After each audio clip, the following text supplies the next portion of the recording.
Now. चलिए तो देखिए, हमने रेंज पढ़ी थी क्लिनिकल थर्मामीटर की, तो क्लिनिकल थर्मामीटर की 35 से 42 है, तो ये आपको बहुत अच्छे से याद रखनी है।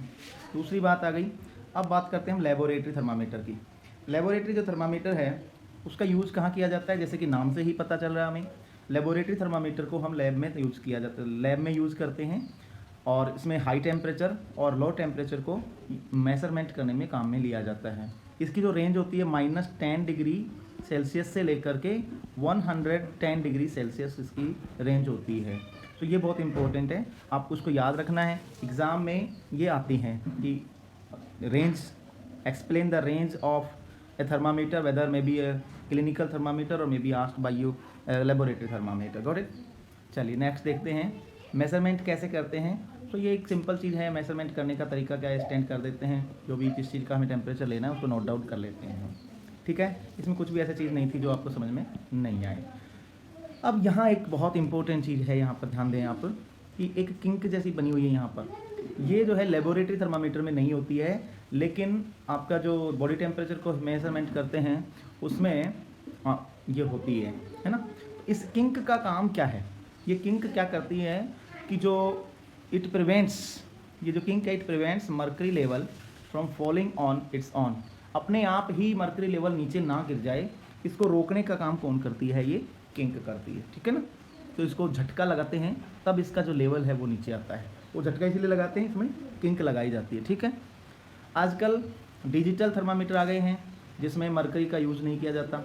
मरकरी से नुकसान क्या था कि मरकरी जो है पॉइजनस होता है, बच्चों ध्यान रखना, मरकरी क्या होता है, पॉइजनस होता है। ये वाटर बॉडीज़ में जा कर के फिशेस को भी दिक्कत करता है, और अगर डायरेक्ट कांटेक्ट में हम भी इसको स्वेल कर जाएं तो भी डेथ हो सकती है। बहुत ख़तरनाक है, बहुत डेंजरस मेटल है ये।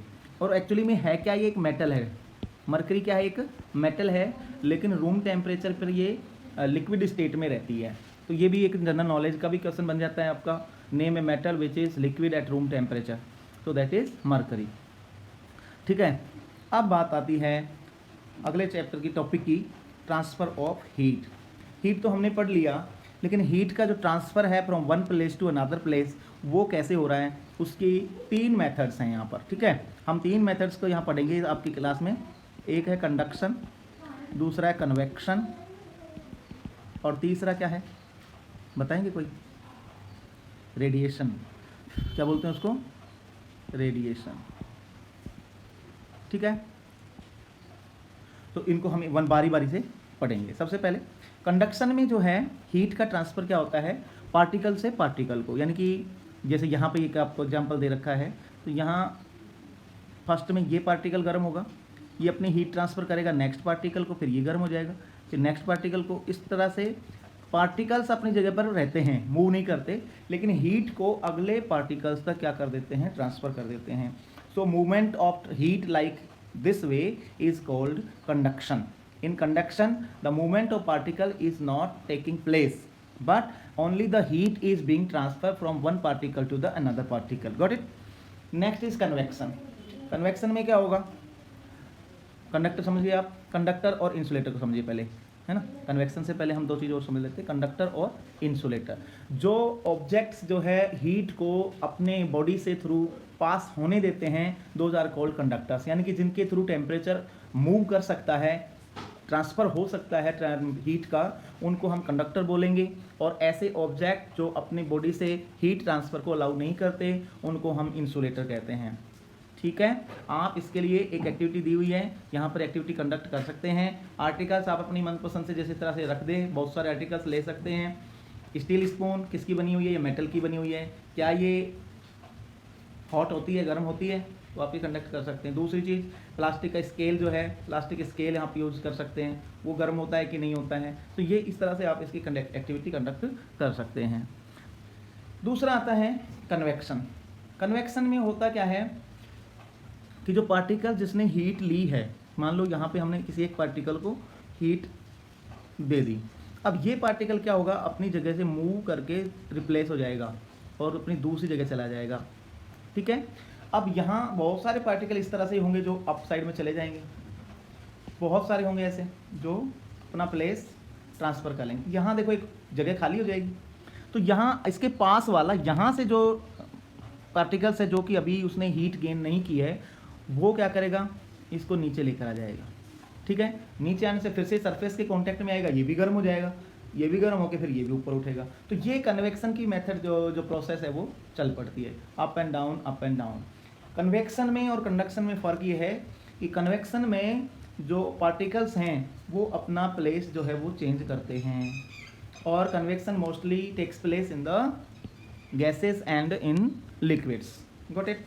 चलिए, इसके बाद यहाँ बीच में एक टॉपिक और दे दिया है, इससे पहले कि हम एक और मेथड के बारे में डिस्कस करते, यहाँ एक नया टॉपिक दे दिया है आपके, बहुत अच्छा है, ध्यान से समझना इसको। ये है क्या, सी ब्रीज और लैंड ब्रीज। बहुत अच्छा, बहुत इंपॉर्टेंट चैप्टर है, टॉपिक है ये। इसको समझने के लिए हम कुछ देखो, सी ब्रीज नाम से समझो। पहले तो थोड़ा सा मैं बता देता हूँ कि ऐसी एयर जो सी से लैंड की तरफ, दो चीज़ें हैं यहाँ पर, एक है सी यानी कि वाटर, कोई भी वाटर बॉडी, और दूसरी लैंड, हमारी ज़मीन। सो जो एयर लैंड से सी की तरफ मूव करेगी उसको बोलेंगे हम सी ब्रीज, क्योंकि वो सी से चल रही है, लैंड की तरफ जा रही है, इसको बोलेंगे हम सी ब्रीज। ठीक है ना, ये सी ब्रीज हो गई। इन द अदर साइड, अगर ब्रिज जो है लैंड से और सी की तरफ चल रही है तो उसको बोलेंगे हम लैंड ब्रिज। ये दो टर्म्स जो है अच्छे से समझ लो पहले तो, क्यों होता है, कैसे होता है, मैं वो अभी अगली स्लाइड में आपको बता दूंगा। लेकिन पहले ये समझ लीजिए, सी ब्रीज किसको कहेंगे, जो ब्रीज, ऐसी एयर जो सी से लैंड की तरफ मूव हो रहा है, जिसका फ्लो हो रहा है, उसको कहते हैं हम सी ब्रीज। और जब air flow is from land to the sea side, then the breeze is called land breeze. इतना समझ के ध्यान रखिए। अब इसका रीजन मैं समझाता हूँ कि क्यों होता है ऐसा। ठीक है, तो यहाँ दो फिनोमेना पर आपको ध्यान देना होगा, एक है हमारा वाटर और दूसरी है हमारी सैंड, या इसको कहते हैं हम लैंड, है ना। तो वाटर जो है वो देर से गर्म होता है, इसको टाइम लगता है गर्म होने में, लेकिन लैंड जो है वो जल्दी गर्म हो जाती है। ठीक है, क्लियर। दूसरी बात, जब टेम्परेचर इसको मिलना बंद हो जाएगा तो लैंड जो है वो जल्दी ठंडा हो जाती है, और वाटर जो है ठंडा होने में टाइम ज़्यादा लग जाता है। ये दो चीज़ें अच्छे से समझना। जो गर्म जल्दी हो रहा है वो ठंडा भी जल्दी होगा, जो गर्म देर से हो रहा है वो ठंडा भी टाइम में लेकर होगा। तो इसी टेम्परेचर डिफरेंस की वजह से सी ब्रीज और लैंड ब्रीज का मूवमेंट होता है। होता क्या है, दिन के समय आपको पता है जैसे ही सनलाइट आती है तो दोनों को एयर मिलना शुरू, सनलाइट मिलना शुरू हो जाती है, लैंड को भी और वाटर को भी। अब होगा क्या, सेम टेम्परेचर मिल रहा है, लेकिन जो लैंड है वो जल्दी गर्म हो जाएगी और वाटर जो है अभी ठंडा है, इसलिए टेम्परेचर डिफरेंस हो गया इन दोनों के बीच में। टेम्परेचर डिफरेंस होने से जो जिसका टेम्परेचर हाई हो गया वहाँ से एयर ऊपर उठ जाएगी, तो वहाँ एयर की क्या हो जाएगी, कमी हो जाएगी। इस कमी को फिलअप करने के लिए जो ठंडी एयर है जो सी में है या किसी वाटर बॉडी में है, वो किसकी तरफ मूवमेंट करेगी, वो लैंड की तरफ मूवमेंट करेगी। तो इससे कौन सी ब्रीज चलेगी, हमारी सी ब्रीज। ठीक है ना, ये ठंडी एयर और ये हॉट एयर ऊपर चली जाएगी, क्योंकि ये जल्दी गर्म हो गया लैंड और ये देर में गर्म होता है, अभी ठंडा ही है ये, इसके कंपेरियन में ये क्या है, ठंडा ही है। अच्छा, इन अदर हैंड अब देखें नाइट टाइम में क्या होगा, जैसे ही सनलाइट मिलना बंद हो जाएगा तो जो हमारा लैंड एरिया है वो जल्दी ठंडा हो जाता है, कूल डाउन हो जाता है, लेकिन वाटर बॉडी जो है अभी भी वो क्या है, गर्म है। तो ऐसे में क्या होगा, यहाँ से एयर ऊपर उठेगी और लैंड से एयर जो है वो सी की तरफ मूव करेगी। इससे क्या होगा, एयर का फ्लो जो है वो लैंड से सी की तरफ होगा। तो ऐसी मूवमेंट को हम क्या बोलेंगे, सी ब्रीज बोलेंगे, नहीं लैंड ब्रीज बोलेंगे, सॉरी। ठीक है, सो कूल एयर इधर से आएगी लैंड से और हॉट एयर आएगी हमारी वाटर बॉडी से। ये हो गया हमारा लैंड ब्रिज और सी ब्रिज। आई होप आपको समझ में आ गया होगा। दूसरी चीज़, हाँ एक चीज़ हमने जो छोड़ दी थी वहाँ पर, यहाँ पे देखो हम तीन चीज़ें बातें की थी, क्या क्या थी, मैंने मिटा दिया शायद ना। कंडक्शन, हाँ ये रहा, कंडक्शन, कन्वेक्शन और रेडिएशन। तो अब हम रेडिएशन की बात करते हैं, ये रेडिएशन बात आ गई। ठीक है, अब रेडिएशन में क्या है, इसमें मीडियम की ज़रूरत नहीं होती। जैसे हमारा कंडक्शन था तो कंडक्शन में सॉलिड मीडियम चाहिए, कन्वेक्शन में लिक्विड या गैस मीडियम होना चाहिए, लेकिन रेडिएशन में कोई भी मीडियम की आवश्यकता नहीं होती है, ये बिना मीडियम के भी हो जाता है। ठीक है, समझ रहे हो ना मेरी बात को?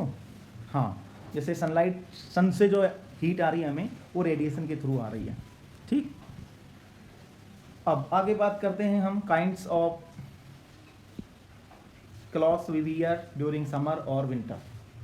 गर्मियों में और सर्दियों में हम अलग अलग टाइप के कपड़े पहनते हैं, तो ऐसा क्यों? ठीक है, समझिए। सॉरी, देखो हमारा जो गर्मियों में हम पहनते हैं समर में, तो मोस्टली कौन से कपड़े पहनते हैं? आपने देखा होगा पापा को पहनते हुए, बड़े लोगों को कॉटन क्लॉथ्स वो पहनते हैं। कॉटन क्लॉथ्स क्या होता है? स्वीट एब्जॉर्बिंग होती है, तो स्वीट एब्जॉर्ब करने से हमारी बॉडी का टेम्परेचर जो है वो उसी टेम्परेचर में बना रहता है। ठीक है, लाइट कलर से क्या होता है? वाइट कपड़े भी पहनते हैं मोस्टली, तो वाइट कलर से क्या होगा कि जो सनलाइट आ रही है वो रिफ्लेक्टेड हो जाती है ना। अगर कलरफुल कोई क्लॉथ्स हम पहनेंगे तो वो लाइट को क्या करते हैं? एब्जॉर्ब करते हैं, और वाइट जो कलर है वो लाइट को क्या करता है? रिफ्लेक्ट कर देता है। इसलिए जब लाइट रुकेगी ही नहीं तो टेम्परेचर गेन भी क्या होगा? कम होगा in comparison with the colourful clothes. ठीक है, कलरफुल क्लॉथ के कंपेयर में वाइट क्लॉथ जो है हीट को एब्जॉर्ब कम करते हैं। और ये तो हो गया वाइट क्यों पहनते हैं हम, या लाइट कलर के कपड़े क्यों पहनते हैं। दूसरा है कॉटन वाले क्यों पहनते हैं। कॉटन का मैंने बता दिया आपको कि स्वीट एब्जॉर्ब करने में कॉटन जो है वो ठीक रहता है, इसलिए हम गर्मियों में कॉटन क्लॉथ्स पहनते हैं। रही बात सर्दियों की, वूलन क्लॉथ्स जो है हमें क्या रखते हैं? वार्म रखते हैं। गर्मियों में सर्दियों में गर्म रखते हैं। ऐसा क्यों? ऐसा क्या है उनमें? उनमें अंदर कोई हीटर लगा रखा है क्या? नहीं। देखिए आप ध्यान दीजिए, जो फाइबर होते हैं ना वूलन के, वूल फाइबर जो हैं वो मोटे साइज़ के होते हैं या पतले साइज़ के हैं, तो उनके इन बिटवीन जो है ना एयर ट्रैप हो जाती है, एयर फंस जाती है यहाँ पर, उनका बीच की जो जगह है ना। तो इससे फ़ायदा क्या होता है? इससे फ़ायदा ये होता है कि एयर जो है वो इंसुलेटर का काम करती है। इंसुलेटर, अब इंसुलेटर क्या है? इंसुलेटर ऐसे ऑब्जेक्ट्स हैं, ऐसे मटेरियल्स हैं जो हीट को ट्रांसफ़र नहीं होने देते, है ना, हीट का मूवमेंट अलाउ नहीं करते, उनको इंसुलेटर बोलते हैं। तो एयर भी क्या है? इंसुलेटर है। अब होगा क्या? बाहर की ठंडी एयर हम अंदर नहीं जा पाएगी, और बॉडी के टच में है ये, तो बॉडी का टेम्परेचर से जो गर्म हवा है या जो हीट है उसको ये बाहर की तरफ मूवमेंट करने नहीं देते हैं। तो ये जब बहुत ही सिंपल सा फिनोमेना है यहाँ पर, आप, मुझे उम्मीद है अच्छे से समझ गए होंगे इस चीज़ को। ठीक है, अच्छा, अब एक बात यहाँ पर मैं आपको बता दूँ कि ये जो आप देख रहे हैं लेसन, ये आप देख रहे हैं टीचर ट्यूब पर।